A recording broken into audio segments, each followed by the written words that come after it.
he cried and he cried and he cried and he cried and he cried. And I was tired. I was so tired. And he cried and he cried and he cried. And the world shut down and I couldn't see anyone and I couldn't get a hug. Like my parents couldn't come. Nobody could come. I was so isolated.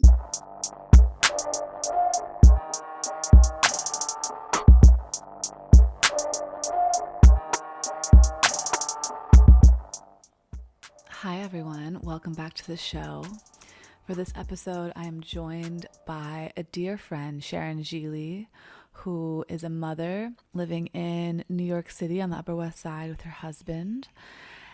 She's a mother of two and has experienced just a tremendous amount of challenge, really, in motherhood. She, especially the time that her and I were closer when I was living in New York back in 2016, 2017, she experienced a birth-related trauma and a pregnancy loss. Since then, she now has two beautiful, healthy children, but, the road wasn't all sunshine and roses. Although now family is up and running and very happy. I wanted to give her my platform today to really share her story and share her journey, really getting through a real battle of birth-related trauma and pregnancy loss and postpartum depression. I think it's just a crucial side to acknowledge of motherhood. I find all too often we see just the positive, light-filled sides of motherhood, the laughter, the cute photos, the cooking, the playtime, and that's all incredible, but it's one side of the story, and it's not always so easy and always so happy. And I think the more we talk about it, the more we cast, the shadows into the light, the more integrated we become and the less shame we feel about very human experiences. And the stronger we become and the more we're able to really support each other. So I hope you like this episode. Sharon is incredible. She is just so intelligent and deeply self-aware and is just such an asset, I think, to the community of women and of mothers, especially just for her bravery and vulnerability in sharing this story, this really raw, really real story that has a happy ending, but it doesn't negate this just experience. And anyways, without further ado, here is Sharon Gjieli and her story. So just to give a little background, my first pregnancy, I had lost a child. I named her Honor. I thought it was important to do that, and I refer to her that way. And Honor's due date was around my birthday, 2017. And then my daughter, who's with us, Eleanor, we call her Lenny for short, she actually had the same due date. So that whole, the two kids almost felt like one story. And then when my son Eli was born, he was a surprise pregnancy. I was still nursing. I really didn't think you can get pregnant while nursing. So anyone out there, just use protection if you don't want another kid. But I got pregnant again. I was in a position where I was happy, I think. I was surprised, but I wasn't upset about it. I very much, wanted to have a family. I got pregnant and I noticed that things were kind of off. And I noticed that through my pregnancy, I had what's called prenatal anxiety and depression. And I think that people talk about the postpartum ugliness a lot more than the prenatal, because women are supposed to be glowing and beautiful and happy. And, it's so celebrated to be pregnant. And I attributed that to, having lost a baby. I didn't really bond with my daughter that much in pregnancy either, but it was really shortly after she was born, and not even that day, but maybe a few days, few weeks later. I created a really intense bond with her, and she was like my homie. She's my bestie. And so with my son, I wasn't really attaching to him in the pregnancy, which I felt like was what I would expect given the loss I'd experienced and that trauma. Um, but I didn't know that the other parts of my life would be so impacted. Like my relationship with my husband was pretty rocky. I was snapping at people. My parents were saying that I was like difficult to deal with a lot. And it constantly felt like I was on the edge. So I went into labor spontaneously, 2 weeks early, but that's still considered to term. And I had a very difficult birth. My epidural didn't work. I was paralyzed. It was hours and hours and hours of really big pain, and I was feeling claustrophobic, and it was dark because whatever, that's its own story. But 13 hours later, I finally gave birth, and I remember telling people it felt like sunglasses were taken off, and suddenly everything was bright, and I felt happy. But afterwards, almost like a roller coaster, I went up, up, up, up, up, and then down and fast. And I remember before my son was born in January 10th, and COVID in New York, we say March 16th is like the day things changed. So he was 2 months old when that happened. And for the first 2 months, I tried to bond with him. I did the things you're supposed to do. I exclusively breastfed both of my children. I I was very lucky to be able to like make enough milk and stay home, and I was given a great opportunity to do that. So I exclusively breastfed. I took baths with him. I made eye contact with him. I did skin to skin. I did everything I could while also making sure my daughter, with whom I've already bonded, wasn't feeling neglected. I would tell her, "This is our baby," and we nursed him together. Like I would have her like put her hand right here. I told her that's how the milk comes out, and I feel like I bonded with her through him as like this project we had together, but I still couldn't make it happen with him. And I remember telling my husband that it feels like I'm waiting for his mom to come home and take him. I just wanted her to come Wow. and get him because I just couldn't deal with it anymore. He was a very difficult baby. Knowing him now, and fast forward, he's my baby. I love him so much, but it took a lot of work. But back then, he cried and he cried and he cried and he cried and he cried, and I was tired. I was so tired, and he cried and he cried and he cried, and the world shut down, and I couldn't see anyone, and I couldn't get a hug. Like my parents couldn't come. Nobody could come. It was I was so isolated, which without postpartum depression, any extrovert, any human like loses their mind. But my husband was an essential worker, so he was out of the house and he was busier than ever. I had two kids. My apartment has very little sunlight, and I couldn't bond with this baby. And I started to get angry with him.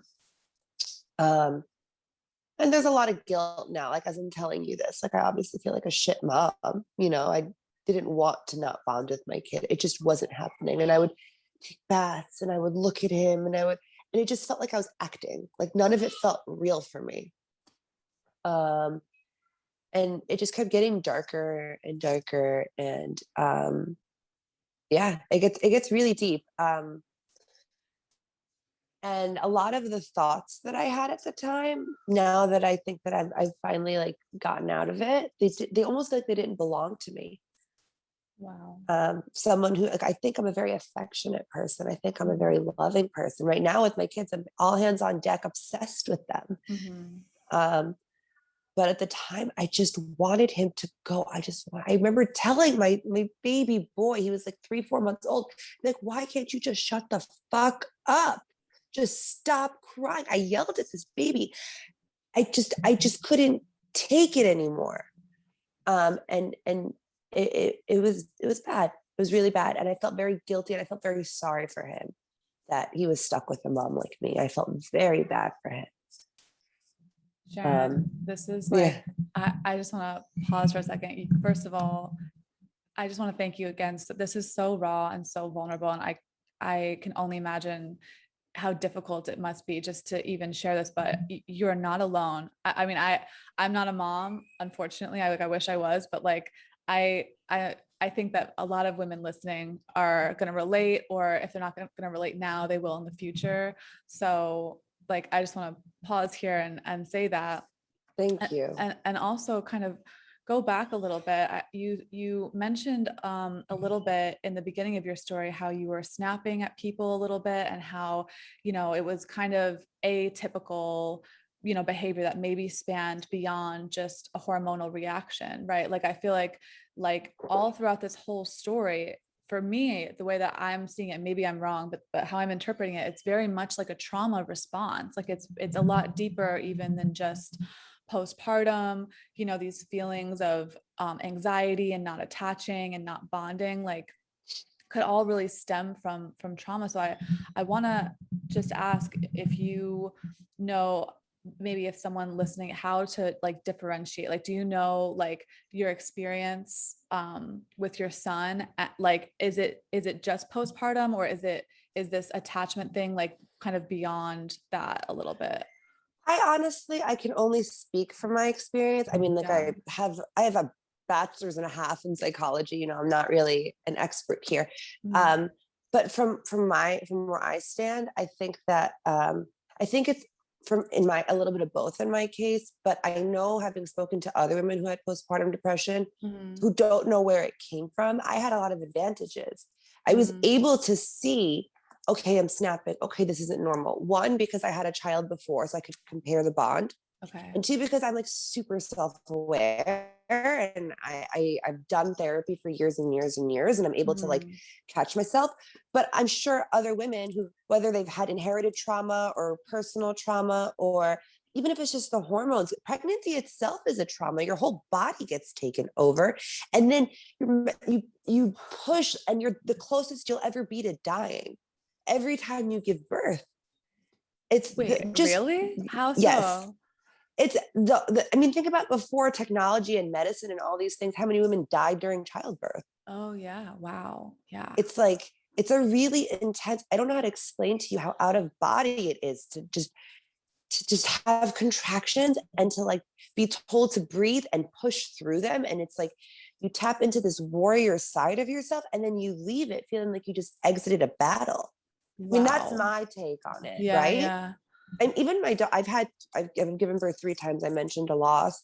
My first one, I never had any epidurals. It was a very aggressive induction, and I was in a lot of pain. My Mhm. daughter, I almost named the doctor after the guy. I mean, I almost named my daughter after the doctor who gave me the epidural. He was Dr. Rubinski. She was That's almost inspiration. Ruby. I I love him. It's I so did my funny. makeup during births with her. And even still, I left it, you know, we wear a diaper. We all wore a diaper. Like anyone Mhm. who's, we all wore the diaper, right? We all Mhm. had the faja. We all did the stuff. Mhm. And it's, you know, just even the most beautiful births can be traumatic. And then with my son, you know, epidural didn't work. I'm generally like, if I can't get a shirt off, I start getting Mhm. into panic mode and I rip it and I'm like, ah, I couldn't move for 13 hours and I felt Wow. everything. So like just that alone, but the problems were stemming from before that, right? Like I was saying, even in my pregnancy, I was feeling something. I'm sure that the delivery didn't make it easier, Right. but something was off. Something was off. And I'm saying it could have been, you know, the first delivery, but for all intents and purposes, people who've never had anything like that still Mhm. get postpartum depression. I think it's Right. just a body having reached its limit, just Yeah. from pregnancy itself, which I said I think is its own trauma. Yeah. Um, With your second, did you have an epidural? I had an epidural with my daughter and with my son, but Okay, with that's my son, it different. did Yeah. not work. Oh, He why Yeah, not? the doctor hit the wrong nerve, so he hit my motor nerve instead of my sensory nerve, and I felt everything but couldn't really move. um Wow. so it was hard, and I remember Yeah. I chipped my tooth because my poor husband, who was like really there for me, they kept telling him, go to sleep, she's going to be here a while, and I was like, go to sleep, I'm going to need you when it's time to push. I like was gritting my teeth, and I chipped my tooth to not wake him up. And then I woke him up to tell him I chipped my tooth. So the whole thing was, it was silly. But Wow. yeah, it was really, really hard. And then like, you know me and my astrology. Yeah. Um, So I was looking up the natal placements because my hands, I could still move. I couldn't move my back, couldn't move my legs, couldn't move my feet, but I could move my hands. So I was looking up the natal placements for the next 24 hours. And I found out that after 7:46, it would be a 12th house sun. And I was like, no, no, no. So, so at I love 12:13, they it. told me it's time to push. I had till 7:46. I was like, ah. So I got him out in 8 minutes, and that was crazy. But I was like, this is for Wow. his future. Like I was really, Oh my God, I love you. motivated. I was motivated by the That's so astrology, by funny. the stars. My son will not have a 12th house son. No, he has a first house sun in Capricorn. That boy will make things happen. Oh, Um, wow. Amazing. What a gift. yeah. Yeah, Seriously. so I get 10%. I'm going to tell him when he's successful. You're welcome. I did that. After that experience. Yeah. Right. Wow. Okay. So do you think then the pain maybe that you endured it, or do you think it's all kind of symbolic? Like, are there symbolic kind of threads? Like I'm wondering if, and this is someone I have no context with childbirth or motherhood. So this is coming from someone who just doesn't know, but, like, would you say, is there a correlation between the degree of pain that you felt the second time, or also maybe, like, it just sounds like the second pregnancy overall, there's just a symbolic heaviness or like Yeah. darkness or toughness, like pain, just pain there, I don't know. Yeah. I'll be honest. A lot of it felt bigger than me. Wow. You Yeah. know, this was, if anything, it was my easiest to get pregnant. My daughter, I was trying and trying and trying and trying Yeah. and lost one and trying and trying and trying and resenting my husband. And like, when we had to try, I was almost like, all right, fine. Like, cause I couldn't Yeah. stand him anymore. Cause the hardest thing on a marriage is trying to get pregnant and not getting pregnant. Wow. You end Yeah. up like resenting each other. You lose a birth. I mean, still, I think the statistic I read was 87% of stillbirths end in divorce. Oh my God. Because Oh. it rocks you as a couple. You have all this anger and Oh. nowhere to place it. Yeah. And a lot of times I think we were angry at each other, at Yeah. ourselves, right? And I think a lot of what I'd gone through was a lot of self-hatred. I think that when Wow. it got really dark in my postpartum, you're not allowed to say the word Yeah. suicidal without anyone freaking out. But when Yeah. it did get dark and suicidal for me, it was like the world would be happier if I wasn't in it. My kids would be less traumatized by my loss than by being parented by me. Oh And my I would be doing gosh. them. Wow. It felt like a gesture of love. Like, I love my family. I can't keep them stuck with me because I'm just so fucked up and I'm not getting better. And Wow. that's kind of where it was coming from. It wasn't like I was, fuck everyone, I give up. I don't want to do this anymore. I don't care how it affects you. For me, it was like, I can't keep putting you through a life with me.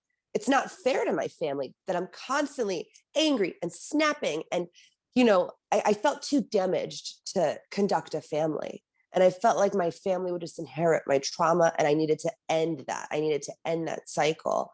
I'm really lucky that I got through it without having made that huge mistake. Because my spirit would regret it forever, and I'm in a much healthier place, and I'm doing a lot of active work on myself. And to say that I haven't ever like snapped again would be a lie. Of course. Yeah. So I'm a work in progress, and I think I'm getting better at it. And I think that for me, a big thing that helped was, Mhm. because when you're depressed, when you have postpartum depression or Mhm. any sort of depression, I remember waking up in the morning, assuming I got to sleep that night, and just the act of waking up felt like a marathon. I was Wow. exhausted.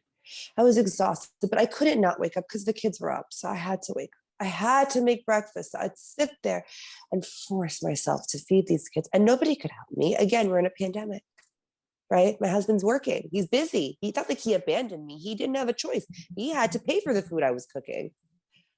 And I'm cooking the breakfast. I'm feeding them breakfast. He doesn't want, I'm nursing him. He doesn't want to eat. He doesn't want to latch. He's biting me. He's pulling me. He's yanking me. He ripped my shirt. I'm trying to feed the girl while and I felt so sorry for myself sometimes.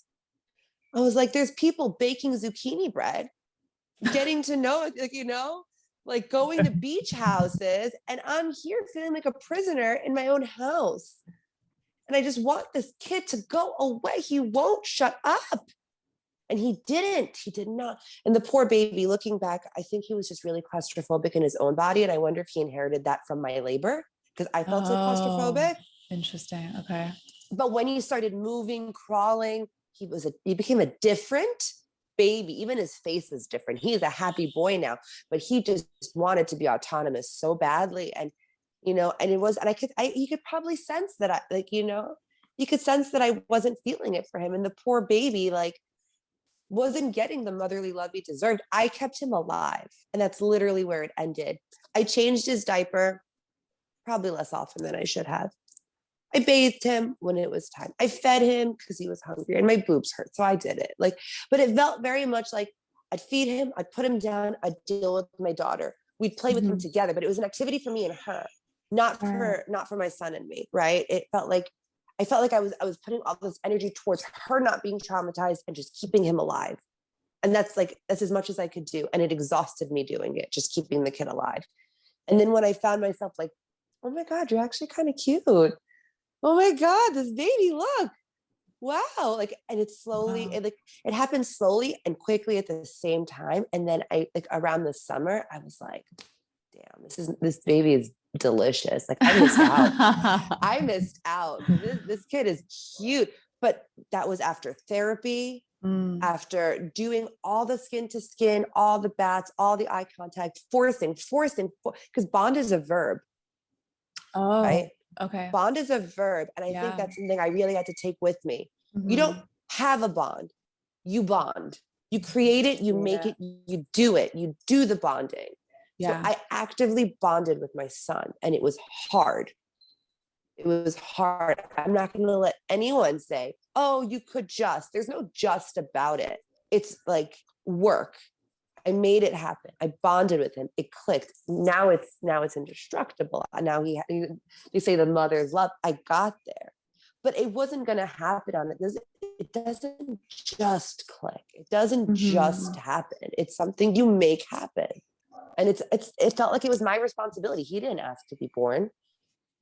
He didn't ask to be conceived. He didn't ask for any of it. I brought him to the world. I had to make it better. Does that make sense? Yeah, it feels like the battle wasn't over after you delivered, like the battle continued and you still had to fight and fight and fight and against everything your mind was telling you and your body was telling you and the world was going through. You fought and fought and fought and just never gave up.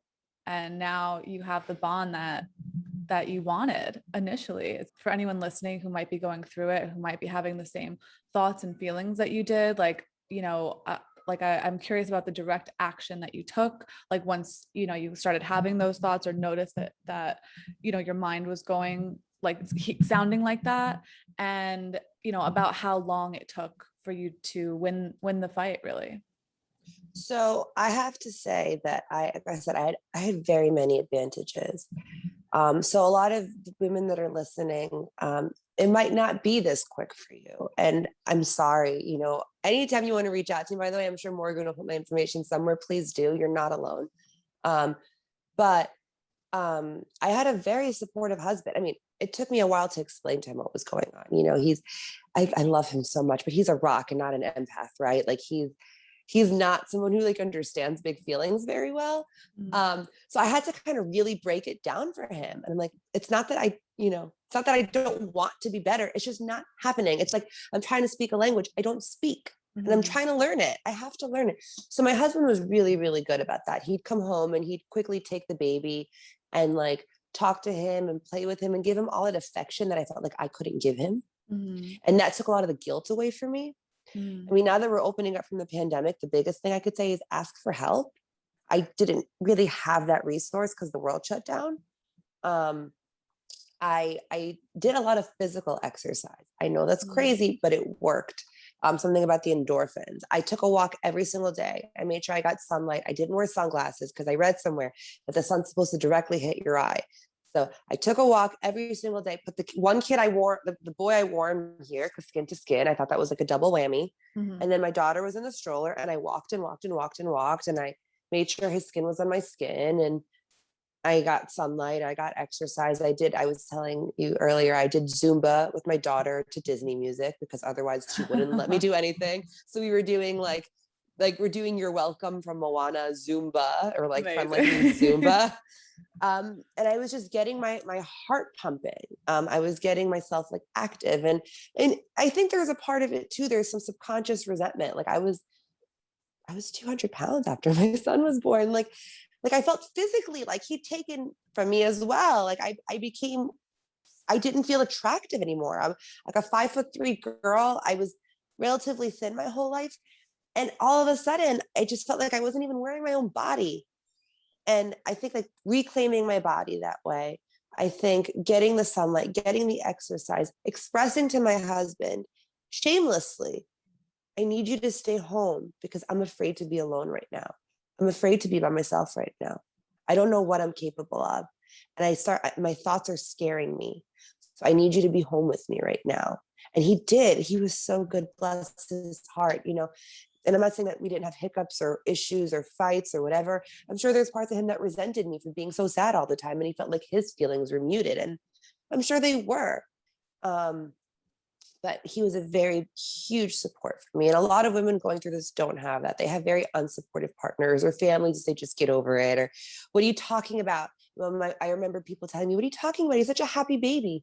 I'm like, do you think I photograph him while he's crying? You know, like Mm-hmm. you're seeing what I'm showing you, Mm. but you're not here. He's not a happy baby. The kid won't shut up. Like I don't sleep. And it's sleep deprivation.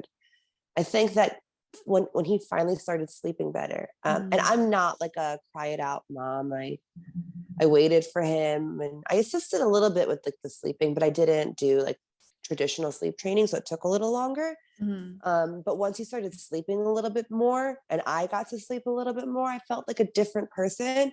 I think we react from a very different part of our brain when we're exhausted. Mm. Oh, totally. Yeah. Um, and I think like through trauma responses, you know, I've had some awful relationships before my husband where I've learned how to yell and learned how Mm. to get angry. I think that when you're tired, you get back to your subconscious layer. Mm. Mm-hmm. And I was just reacting on subconscious and I wasn't able to put logic or conscious thought or like effort into it the same way because I was just too depleted.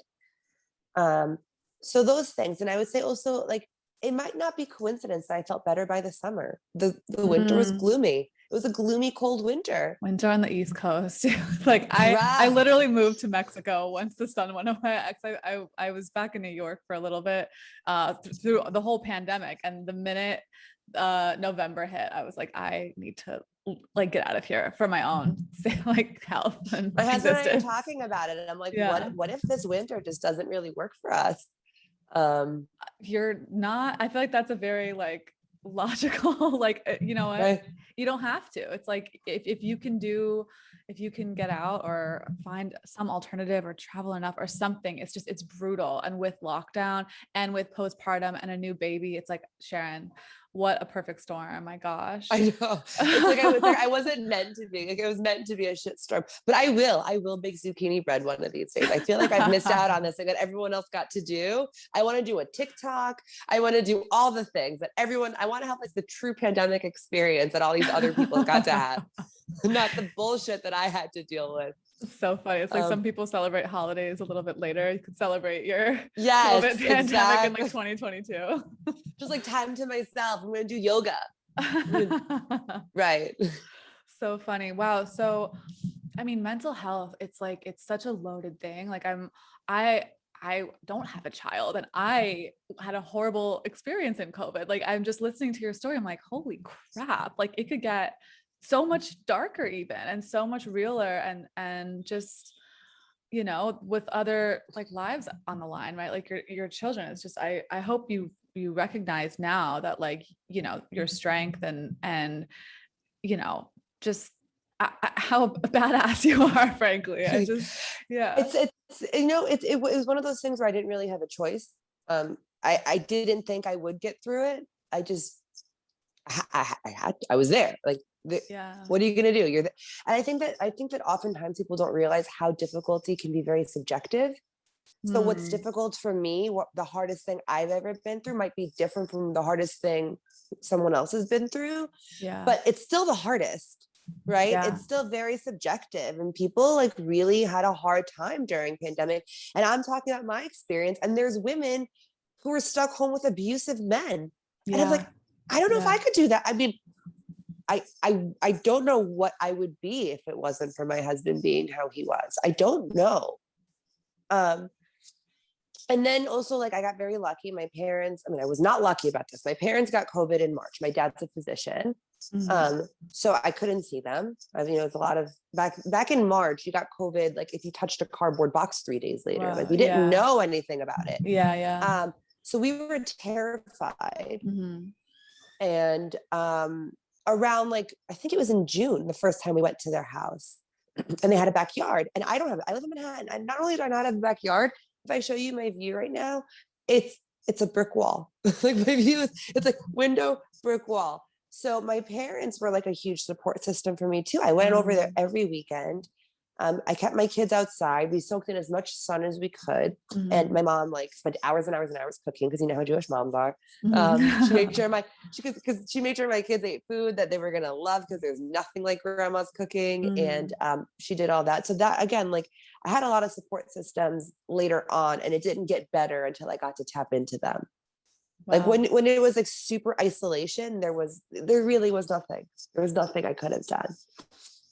But It's so funny. It's like I'm definitely more of an introvert. So when the mhm, pandemic started to kind of go down, I was a little excited. I was like, great, it's a retreat, blah, blah, blah. We don't think, I mean, like fast forward like 4 months later, and I was just like super crazy, you know, and like depressed and not okay. I feel like we often overlook how powerful it is, or how important it is to have that support, or have just other human contact. Like when you're stuck stirring alone. I know you too. You have a very active mind, very intelligent. It's like my mind thank you. will eat itself if it's like left alone for extended Mhm. periods of time, you know? It's And like, I'm an extrovert. Like when I did the yeah. Myers-Briggs test, I scored 100% on extroversion. A Yeah. 100%. There is not an introverted bone in my body. My mom says I will make a brick wall talk if I wanted to. Like I can't. True. I remember when my husband, when the lockdown happened, at first I'm like, oh my Mhm. God, Anton will be home. He'll work from home. And he comes home, he's like, I'm essential, right? That doesn't apply to me. And I was like, what? I have to be home alone with 2 kids for 2 weeks? 2 weeks. Oh my gosh. I just got the chills when you said that. It's I like was like, I have to be home way alone for darker. 2 weeks. And I was like, Wow. how am I gonna do it? I don't know what to do. I didn't know, because my daughter and I, especially because I was just starting to get past like the postpartum hump. The Mm-hmm. first 6 weeks you give birth, you're fully in a diaper. I don't care who you are, you're wearing a diaper. You're wearing Mm-hmm. it. I like you're in it, like you're not going anywhere. Um, 8 weeks, 9 weeks, I was like, okay, I'm starting to feel like back to myself. Like my uterus feels like it's not like cramping all the time. And like I'm feeling okay. Mm-hmm. So I was like, I can start going out. I remember I started taking my kids to like this kids club to bounce around. When I just had my daughter, she went to the bar with me. Don't judge me. I had other mom friends there too, and their kids were there too. And we like had It our was a kids eating mom French bar, fries. guys. It was a mom bar, okay? And they shut the back room. Actually, my friend Rebecca Rossler, she's an amazing person. She started this mom group, Mm-hmm. and like, but the point was is like we would sit and we'd like eat, like our kids would eat French fries and we'd have a drink. And I was just like, even motherhood felt social to me. Mm. Then Yeah. just be like, no social life. It was insane. It was hard. Yeah. But Wow. I'm coming back into being social again. And like people were doing Zoom happy hour and Zoom movie watching. And I had such FOMO because I can't Zoom happy hour. My husband's at work. Yeah. I have 2 kids. Like people would, and then you have all those memes. Now you know who your real friends really are, now that no one's doing anything. And I was like, everyone probably thinks I'm like the shittiest friend in the world because I don't have the time to reach out. The time did not slow down for me. Mm. I didn't slow down. I didn't have that time. So there was a lot of that guilt too. Like Mm. everyone feels like they're getting closer because of it. And I just felt like I was drifting away from everyone. But from having spoken to other moms with postpartum depression, I think Mm-hmm. pandemic or not, there's a lot of isolation that happens. Interesting. Like in your own, like you facilitate that in your own life and in your own mind. Mm-hmm. I feel like depression is just like that. Whenever I'm having like episodes, I'll just not answer any text messages, like won't see anyone, won't leave my apartment, you know, but it's like adding a child onto that and a pandemic, just like, it's like a And a recipe. toddler. And a Like two toddler. Oh children. my gosh. Wow. So were there any like mom groups? Like I'm kind of like, what was, I really want to know for anyone who like finds themselves having those exact thoughts, like, is there anything you can recommend for like, do this? Like, is it like you asked your husband to stay home? Is it like, you know, you called your therapist, like So my anything husband, like direct thing? Yeah. my husband staying home wasn't really an option that often, and it was very Okay. much like an ace of spades. Like if I said it, like I was using my final card. I was like, I need you. Okay. It wasn't like he could stay home like because I said so. So Right. I really made sure to be careful about asking for that too much. But so that person I told you about, Rebecca Rossler, she Yeah. started the mom group that I had before. She's online at It's Conceivable. I'm sorry to plug her in, but she's the best and I love her. Okay. No, of course. Um, Yeah. it's Conceivable, Rebecca Rossler, check her out. I reached out to her and she was like, how you doing? And I was like, still fucking depressed. And she was like, still?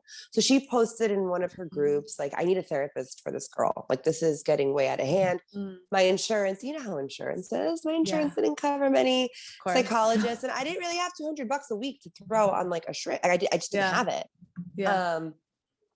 Especially because we lost one of our incomes because of COVID. So I was kind of like, looking. Rebecca helped me out. Actually, another family friend, Shuli, found me someone who works with insurance, and I'm not paying anything out of pocket. Okay, good. And she's fantastic. I really like my therapist.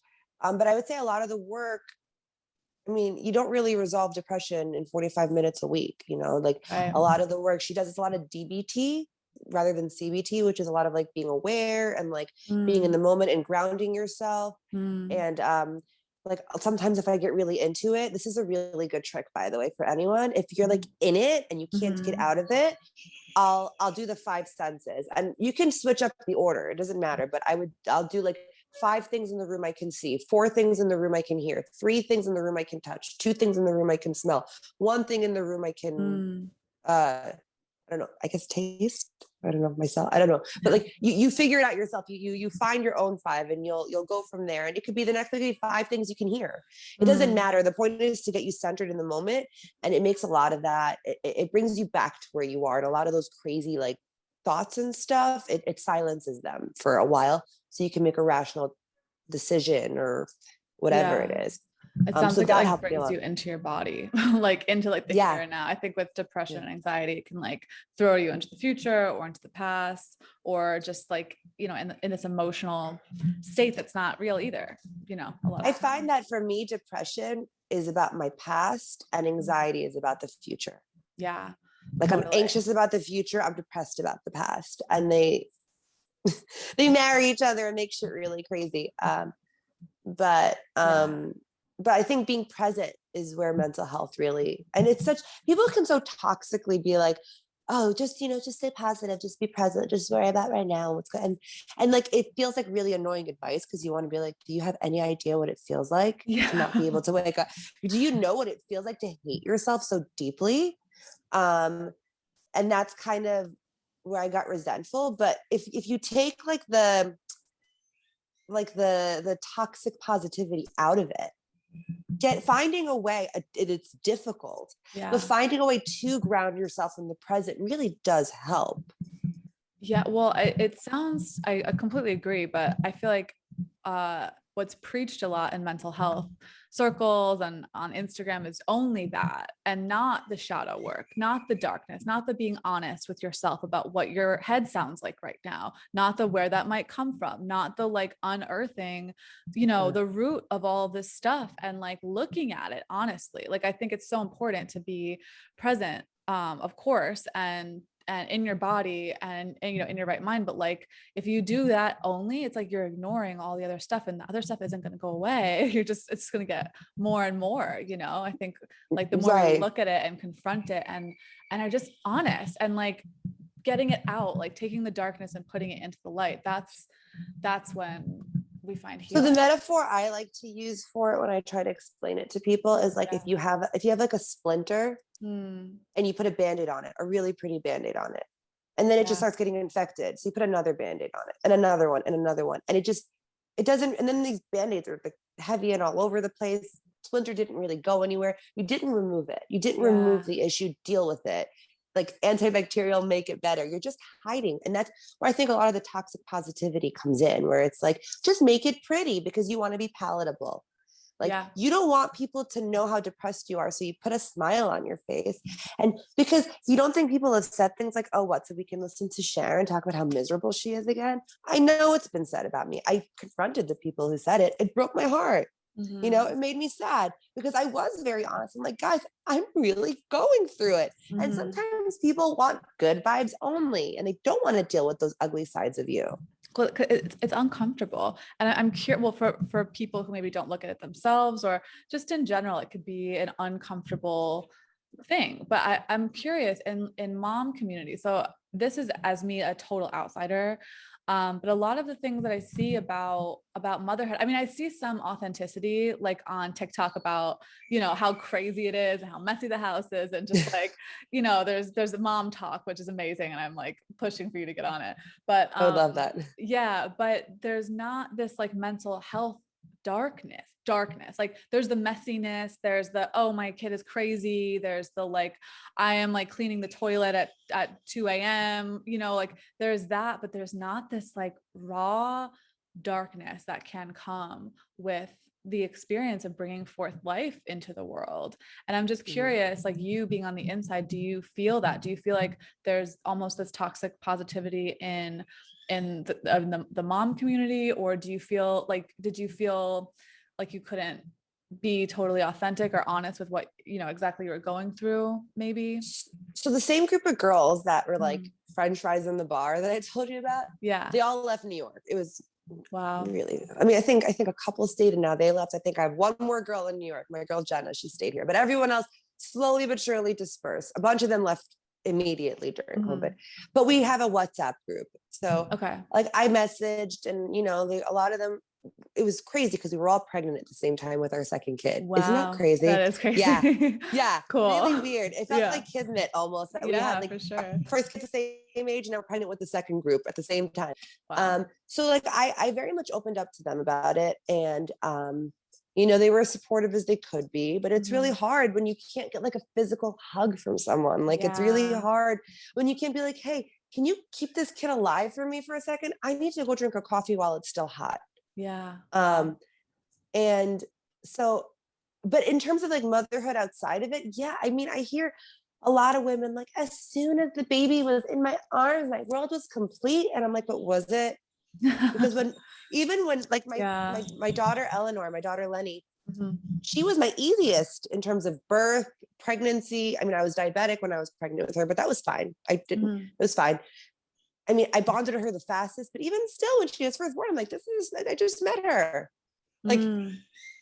like Interesting. I Okay. think that there's a lot of like, and when I talk to other women about it, like one-on-one, they're like, oh yeah, too, girl. And I'm like, well, then why are we about it? You Mm. know, when I lost my baby, people would send me private messages. I went through it too. And I'm like, why is this a private message?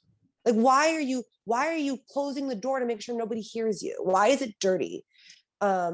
Wow. So I had postpartum depression. I made a Facebook post about it and I posted a very unflattering picture of myself, very sleep deprived. I remember my mom was upset because I said the word fuck too much. And I probably said it too much in this little podcast too. So I'm sorry, mom. I'm applauding. Sorry, mom. But but otherwise, you know, my mom was very touched by it. People were very touched by it. And I got a lot of private messages. I went through it too. This was me. Thank you for posting this. And, you know, there were some people who commented and I really applaud their bravery. But it does feel like showing someone your dirty laundry, you know? And I'm just very fortunate with all that extroversion that I'm like, here it is. This Putting is it my out story. there. This is my truth. If you can relate, like, talk to me. I got you. Because I can't imagine having gone through this without having studied psychology and knowing that it happens. Mm, Like, if I went through this not knowing what's going on, which is what a lot of women, especially if it's their first kid, a lot of women mm, have no idea. They think they're just fucked up people. They don't know it's the hormones, the trauma, the imbalance. They don't know how to get out of it. I was really lucky I had those tools beforehand. So I got out of it before a year hit. But there's women who don't bond with their kid for years and years and years because it just doesn't get better. do you There's think women it, who kill themselves, who just don't, they just didn't get the help they deserved. do And you it's think, bad. Go ahead, Kim. yeah, I feel like the more of these conversations you have, Sharon, and like bringing this darkness into the light, like maybe women who are experiencing these things, I think when we talk about things and when we cast them into the light, and when you make Facebook posts like that, and you're so, vulnerable on my podcast, for example, like it it's liberation, really. And Mhm. it helps other people going through the same thing, because they know that they're not alone. Like, there are so many things that we go through alone. I've had my own things I've just gone through alone, like not knowing that there's a whole community of people that have a shared experience, and it's like the difference of hearing someone and relating and connecting and knowing that it is not like shameful or in the dark, or something to be cast aside. It's like, it's very powerful. And yeah, I'm just so I think it's an important conversation to have. To, I hear the word destigmatize, and fine, we can use that word, but it's like deeper than that. It's like, no, this is Right. motherhood. This is the happy, bonding and cooking and playing. This is the same thing. It's Mhm. this part of it too. It's both of Right. them, and it's all beautiful, but it's all motherhood. It's all life bringing. If I can, I Yeah. would love to challenge any moms to say it first. I think that that's the Mm, biggest thing, is that so often moms are like, me too. mm, And I'm like, let's say it first. Let's like have it out there, because after I'd had my stillbirth, or after I'd been depressed, and after I put it out there, all these me too's, they weren't there when I needed them. I needed them beforehand so that when I was going through it, I knew I wasn't mm. alone. The me too is all like retroactive. Yeah. It's all after I put it out there, after I'd already coped with it. So I think that it's important. And I'm not really anybody to be making these challenges, but anyway, I'm going to say, I'm going to put it out there. If you're a mom and you're having these struggles, I'm going to challenge you to say it first, and let people who haven't gone through it know your story. So God forbid, if they're going through it, they already know about you, and they Mm. know that they're not alone as they're going through it, and not afterwards. Does that Wow. make sense? Yeah, I think that's great. I love it. It is very brave though. It's very brave what you've done and what you're Thank you. doing in this challenge too. But it's just human. It's so human. Like the fact, knowing that you're not alone, and so when you do say it first, that there are going to be people that are going to connect and relate and help in some way. Like that's just really powerful. Thank Um, you. Sharon, is there anything else that you want to share with mothers who might be going through the same thing, or women who want to be moms one day, and things that they might need to know? Like, I'm just curious if you have any other kind of So words of yes, wisdom. Yeah. thank you for giving me this opportunity to talk your ear off. Oh, I love it. You and I could talk for like 5 hours straight. Right. Yeah. For the moms who want to be moms, I struggled to get pregnant. I struggled to stay pregnant. I got very, very lucky, but there's a lot of ways to become a mom. There's science, there's ways that don't involve pregnancy. And I think it's really important for us to, as women, make the focus motherhood rather than pregnancy, because it really it leaves people out of the conversation, because not every mom's been pregnant before. Mm. um, and not every pregnancy leads to a baby being born and getting to grow and thrive and everything. So I think that when we shift our focus to motherhood, that's a much more attainable goal. And it sucks. It really sucks getting a negative pregnancy test over and over and over. I remember when I was pregnant, with all my pregnancies, actually, I would keep taking pregnancy tests after I already knew I was pregnant, because I wanted to I wanted to have as many positive as negative. I just wanted to even it out because I was so sick of that stupid negative. So like, that's one thing I want to say, it's not easy to become pregnant. And when you do, even like if you do have a challenge and you do get pregnant, it's okay to feel things besides grateful. Like, yes, you're grateful that you got pregnant. Of course you are. But it's okay to also feel sad. It's okay to also feel overwhelmed. Just because you have to appreciate what you have doesn't mean you're not allowed to be anything else. You are. You have permission to feel all your feelings. And that's where I was at. I felt guilty for not being so appreciative that I had another healthy baby after what I'd been through. And I was appreciative, but I was a whole bunch of other shit too. And the most important thing is, if you know someone who's given birth, if you know someone who's feeling off to you, it's not even about ask them if they need help because they're going to say, no, I'm good, but like, let them know you're actually there for them. When you come to their house, don't let them pick up a dish after you. Don't make more work for them. Moms are exhausted. You're not a guest. You're coming to help. And if you're not, you'll meet the baby when the baby's a little older. And just be there and don't tell like this toxic, like just be positive. Like it goes deeper. Sometimes you can say to someone, instead of don't cry, you could say like, it's okay to cry. I'm here with you. I'll listen to you. I'll cry with you. Let's talk. And I think that's a lot of what I needed. And I'm really lucky I got it from the few people that were in my pod during all this. And without that, I couldn't have gotten through it. Amazing. Sharon, thank you so much. I want to just leave you the space to plug wherever you want people to go find you.